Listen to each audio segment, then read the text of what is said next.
Ang hirap mabuhay dito sa mundong ibabaw.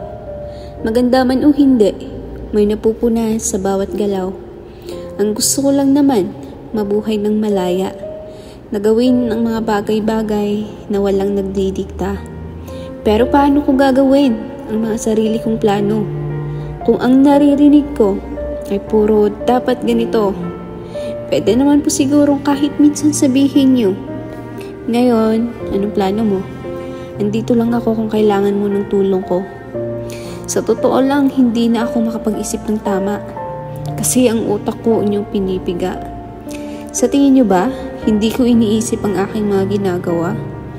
Hindi sa aya ko na pagsasabihan, pero sana man lang isipin nyong ako ay may utak din naman.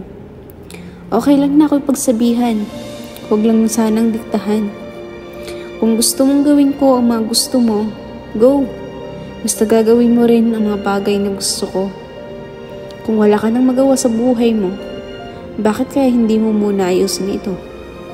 Para hindi ka nakafocus na pakialaman ako.